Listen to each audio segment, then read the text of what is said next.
In Tragedy, a true crime podcast, we discuss missing persons cases, violent crime, and other sensitive topics that may be difficult for some listeners. Listener discretion is advised. Our show is a place where every story matters and every voice deserves to be heard. To support this podcast, you can subscribe at www.tragedy@truecrimepodcast.com for early access to new episodes. And join our Facebook community, Tragedy, a True Crime Podcast, for updates, discussions, and ways to support the families we feature.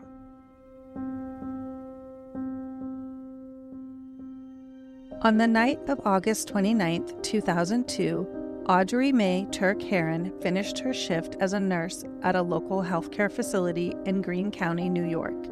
It was late, close to 11 o'clock, but nothing about that night suggested it would be anything other than routine. Audrey had worked late hours before. She knew the drive home well. When she left work, she got into her black 1994 Jeep Grand Cherokee bearing New York license plate X233UV and began heading westbound on State Route 23 through the town of Catskill. Home was only 12 miles away. That short drive should have taken minutes. Instead, it became the final known chapter in Audrey May Herron's life. Audrey was last seen traveling west on Route 23 at approximately 11 p.m. That sighting is the last confirmed moment anyone can place her in the world. She never arrived home. She never called to say she was running late. She never appeared anywhere else. And from that moment forward, both Audrey and her vehicle vanished without a trace. When Audrey did not arrive home, concern quickly set in. This was not someone who disappeared casually. Audrey was employed, dependable, and rooted in her routine. According to those who knew her and to subsequent media reporting, there was no indication that she planned to leave her life behind. She had just completed a shift at work. She was driving home. Everything about her actions pointed towards normalcy. But normalcy ended somewhere along Route 23. That stretch of road runs through a mix of populated areas and rural darkness. In 2002, much of it was poorly lit at night. There were no traffic cameras tracking every vehicle, no license plate readers quietly logging movement. If a car left the roadway, there were few immediate systems in place to capture that moment. As investigators began to look for Audrey, they focused first on the most logical explanations. Had she experienced a medical emergency while driving? Had her Jeep broken down? Had she been involved in a crash that somehow went unreported? Searches were conducted around Route 23 and surrounding areas. Law enforcement looked for signs of an accident, debris, or stranded vehicle. Nothing was found. What made Audrey's case particularly troubling was the complete absence of physical evidence. Her Jeep was never discovered abandoned along the roadway. It was not found damaged. It was not impounded, towed, ticketed, or located in any database under another plate or VIN. Both Audrey and the vehicle were gone, as if they had been erased together.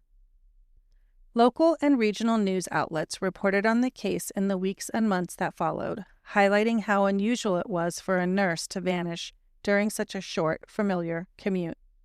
State police issued missing person alerts describing Audrey, her route, and her vehicle.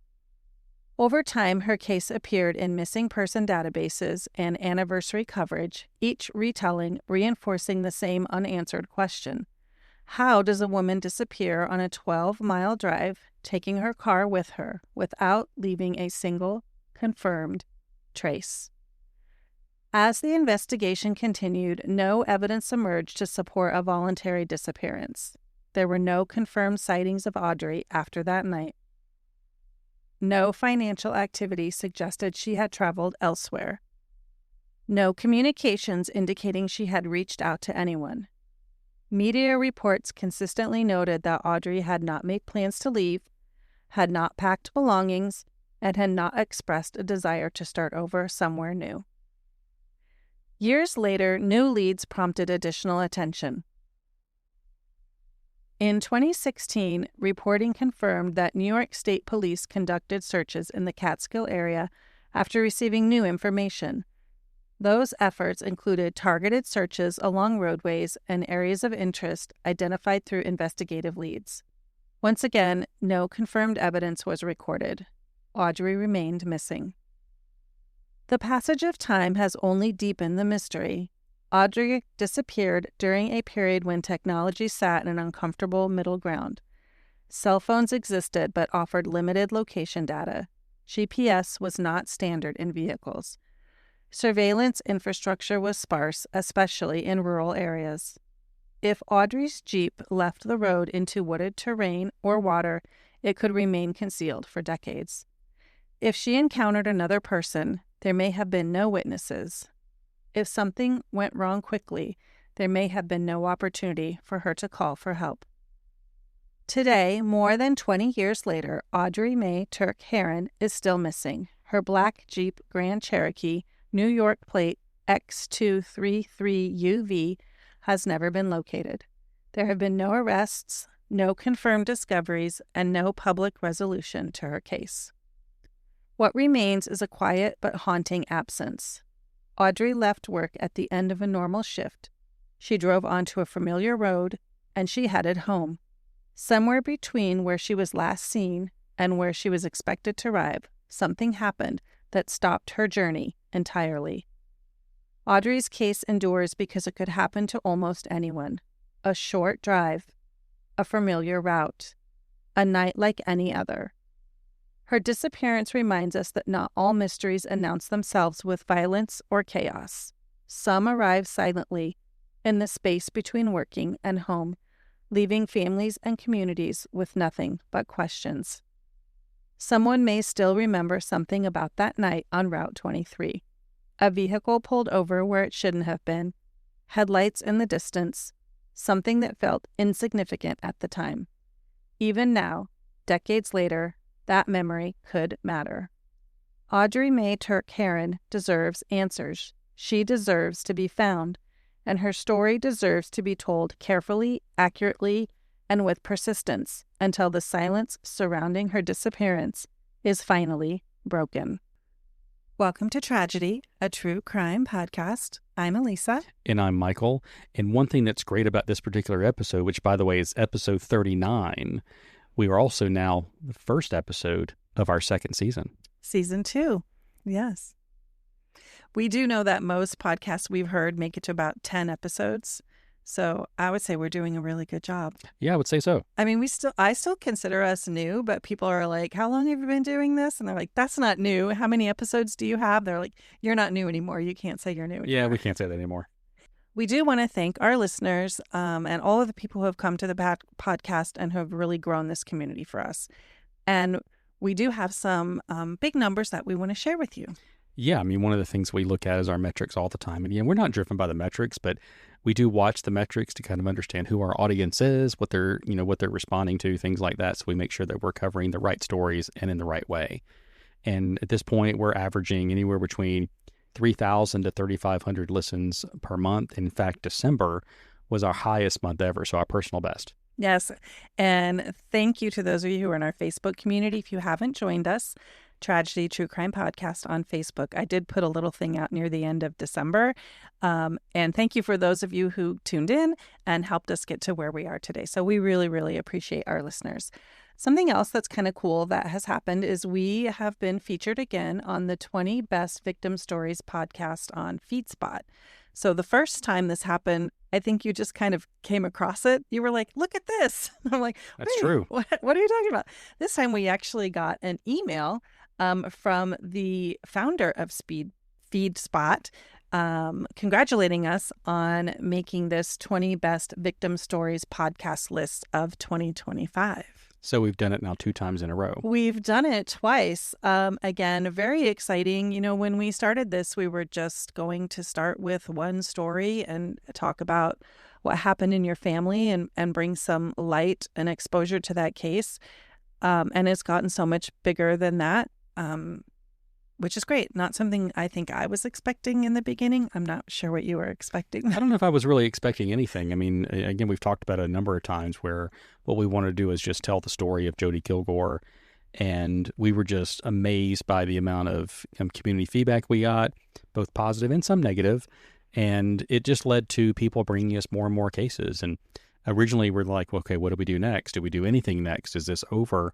And the next thing you know, another case, in fact, I would say almost half a dozen cases have been brought to our attention just over the last 30 to 40 days. Yeah, that's a really good point. Thank you for bringing that up. I do have people reaching out to me in Messenger or by our email and sending us new case suggestions. So keep those coming. It's really nice to know that you guys have things that you trust us with their stories, and those are things that we are absolutely looking into. And there's something really interesting when you're kind of just scrolling through, like on this acknowledgement that we got for FeedSpot. We're just scrolling and I'm like, wait, that's our branding. Like, that's the thing that you made. Oh, that's us. So that's really great. So thank you to all of our listeners for helping us get to that point. All right. So before we really get started into our case summary today, or at least our questions around our case summary today, let's talk about some of our case updates. So the first one is Jodi Kilgore.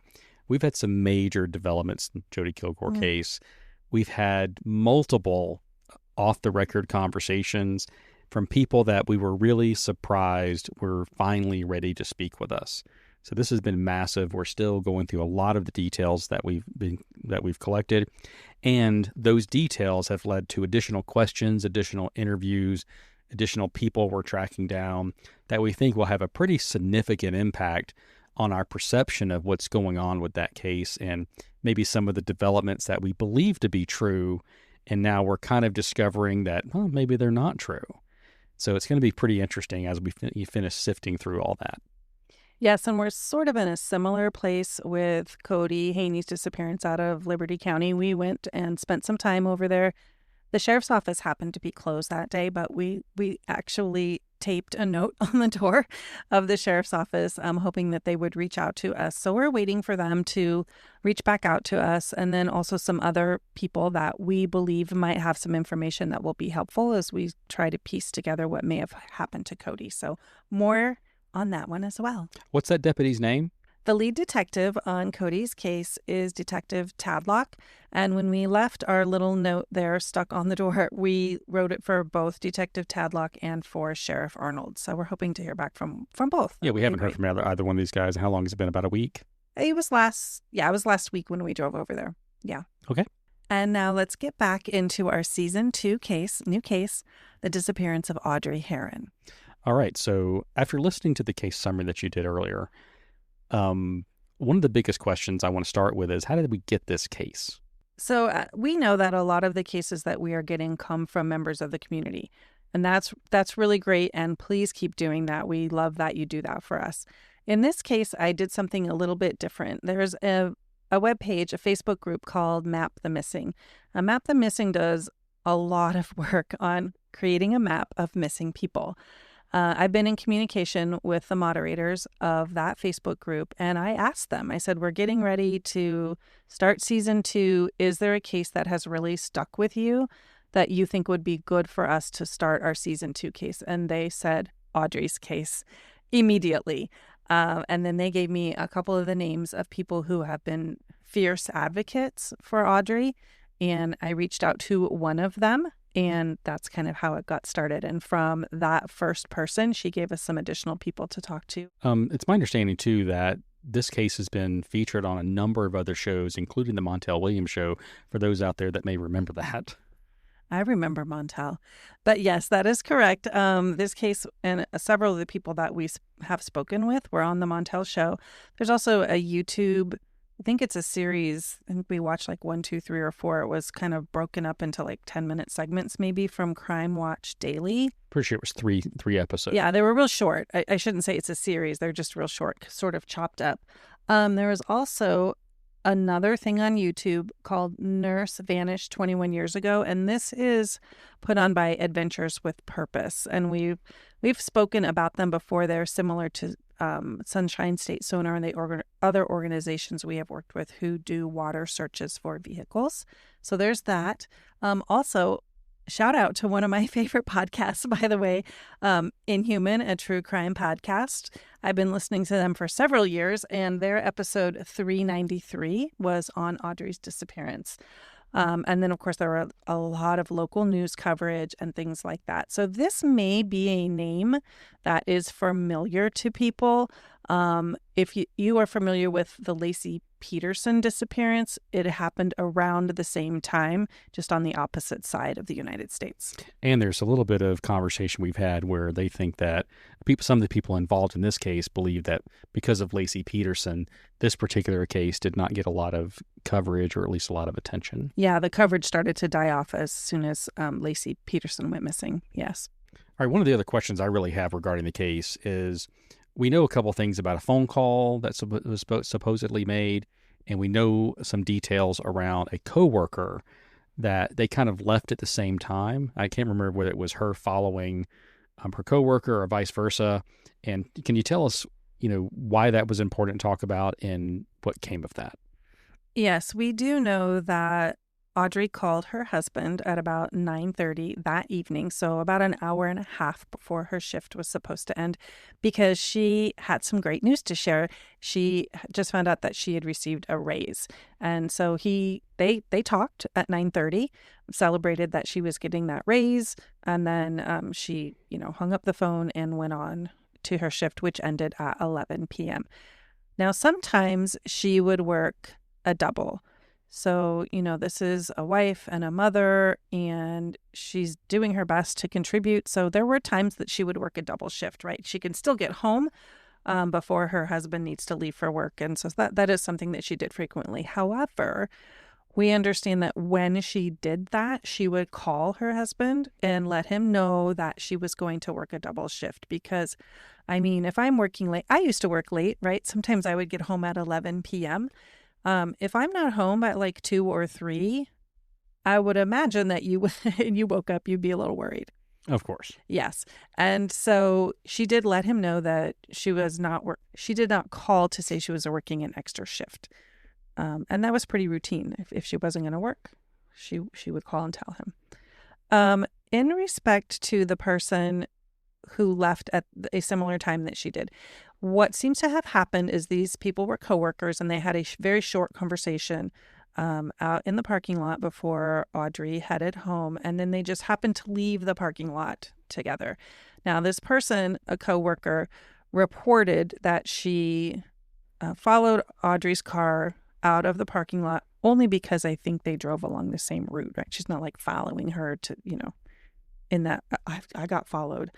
And I think initially the thought was this was probably the last person to see her alive. And so this became a pretty important person talking about following her. And then she turned onto her own route, and that was it. As it turns out, it seems further on, this person recanted that story and said that they hadn't done that. And so there was some weird things happening there. Like, we know that sometimes people want to be involved in what they perceive as something big.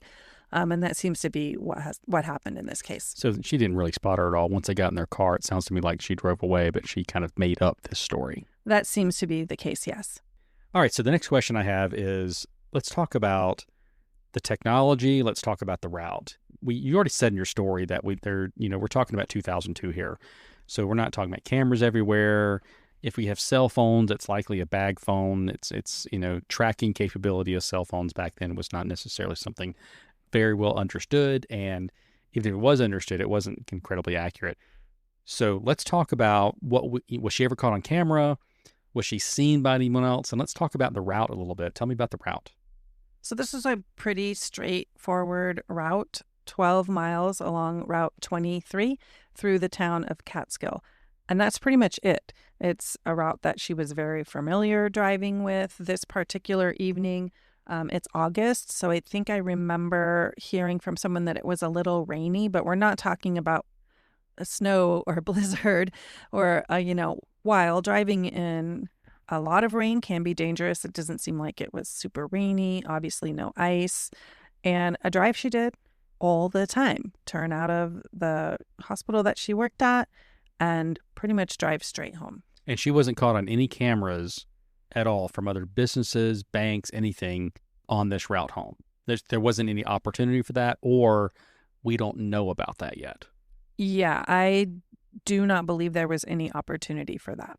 All right, so when you talk about the 12-mile route, I watched the special that we found on YouTube, the 3-part special, and what they talked about, including when they interviewed the law enforcement officers associated with the case, is that this was scrutinized tremendously. There were helicopters in the air. There was every mile of this road was looked at. They were looking for guardrails that were damaged, any kind of damage to the terrain or trees around it, any kind of evidence of screeching of brakes, sliding off the road. And they found, not only did they not find the Jeep, they didn't find any indication of any accidents along this 12-mile stretch. Is that true? Yes, that's true. And additionally, Adventures with Purpose was able to support the family years after she disappeared. This was at the request of advocates and local law enforcement. And their work focused primarily on waterways and bodies of water that are accessible and along State Route 23 and any nearby roads. Obviously, areas where vehicles can enter water, which we've learned a lot about with several of our stories. So they did that work and nothing, no Jeep, Grand Cherokee, anywhere along that route that they could find. And we are hoping that we can have them come on and talk a little more in depth on what they did. Okay, so one of the things we've also noticed in cases, so far all the cases we've covered, is there seems to be someone that you think should be involved and isn't involved. Now, when we bring this person up, first of all, we're not making any allegations at all. We just notice this tends to stick out, and a lot of people have questions, and that's going to be Jeff Herron. Yeah, so this is Audrey's husband at the time of her disappearance. And the first place that we really saw that was in the Crime Watch Daily thing that we saw on YouTube. And you can see the reporter, she goes up to the house and she knocks on the door a few times and she says who she is and where she's from and that she wants to speak with him, and nobody ever comes to the door. Now, they do end up kind of going down the street and happen across his dad who lives down the street and he's out on a lawnmower. So they speak to him briefly. We also know after speaking with some people really close to Audrey's story that Jeff was demonstrating some uncharacteristic behavior and just really didn't appear to them that he was wanted to be part of the solution. Something that is interesting that we do know is that he, according to the people we have spoken with, Jeff woke up at like 2:30 in the morning and Audrey wasn't there. And apparently he washed some dishes and just went back to bed. That seems really strange to the people who were close to Audrey because she's left at 11 o'clock. She didn't indicate that she was working a double shift. And they would have loved for him to already make a phone call, start making phone calls because she's very late. And he doesn't do that. Apparently he just heads on back to bed. All right, that's really all the questions I have about the case summary. So what do people do if they want to reach out? So there are two ways that people can reach out if they think they have information relevant to Audrey's case. The first one is the number for the New York State Troopers. That's 518-622-8600. Also, they can email the lead detective right now, and that's Michael Gabriel, Gabrielle, at troopers.ny.gov. Audrey is classified as missing under suspicious circumstances, and she was last seen on August 29, 2002, driving westbound at 11 p.m. on Route 23 in the town of Catskill, New York. She was driving a 1994 black Jeep Grand Cherokee, license plate X233UV, and she was 5 feet tall and 105 pounds at the time of her disappearance.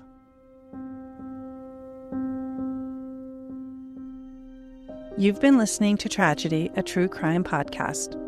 Our purpose is to honor victims by sharing their stories through the voices of friends, family, and those whose lives were forever changed. If today's episode resonated with you, we encourage you to subscribe, leave a review, and share the podcast so these important stories continue to be heard. Together, we can preserve their memories and ensure their voices are never forgotten. If you have ideas for cases we should cover or questions about what you heard, you can connect with us through our Facebook group, Tragedy, a True Crime Podcast, on X at Tragedy Podcast, by email at tragedyatruecrimepodcast@gmail.com or by visiting our website, www.tragedyatruecrimepodcast.com. Thank you for listening, and we hope you'll join us next time.